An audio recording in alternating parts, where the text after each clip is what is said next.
Fund managers suddenly getting cold feet on gold. They cut their net long positions 27% last week. A huge revision to the bearish side. Here to talk about gold and what's in the vault is the CEO of Euro Pacific Capital, Peter Schiff. So, Peter, you're having some questions, not so much bull market, bear market, rally or not, on really what's behind all this paper currency that's trading gold.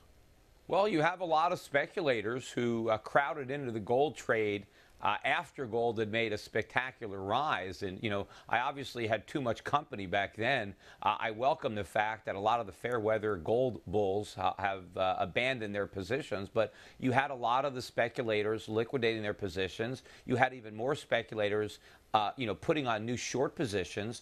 And that drove the physical market down. But, the entire time, the demand, the real demand, not the speculative demand, but real demand for physical gold has been increasing the entire time. And so the problem is the physical gold is disappearing. And ultimately, the short sellers have to be able to deliver the commodity they're selling short. And they're not going to be able to do that. And I also think that a lot of the speculators who liquidated their positions on the way down, when they realized they made a mistake and they try to get that gold back, the physical gold's not going to be there. They're not going to be able to buy it back. I don't think that gold is for sale at any price because I think it's in strong hands. And I think it's going to be a spectacular rise, when these forces try to work themselves back out. But you surely aren't, as an investment advisor, aren't criticizing someone from liquidating a position that's fully into a bear market that's fallen 35% over 2 years.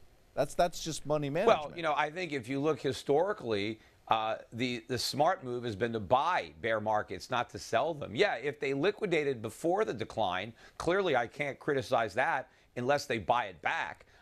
If they sit out and let gold make a new high above where they originally sold, well, then I can criticize it. But clearly, if you sold near the lows because we already had a bear market and you were looking in the rearview mirror, that's not the smart thing to do. It's much smarter to buy the bear markets than to sell them. I mean, look at any market. But and again, you have to look at the longer-term trend.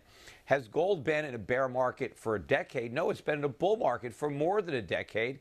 During that 12-year run, in the price of gold, 13-year run, there have been, I think, 2 or 3 bear markets. If you want to define the bear market as a decline of 20% or more, every one of those bear markets has been a buying opportunity because every time we've had a rally to new highs. So right now, we don't know. We don't know if this is an ongoing bull market or really the change into a secular bear. I don't see any of the fundamentals being in place that would support that. I think everything supports the fact that this is yet another buying opportunity in a string of buying opportunities. And in fact, I think this might be the best buying opportunity yet.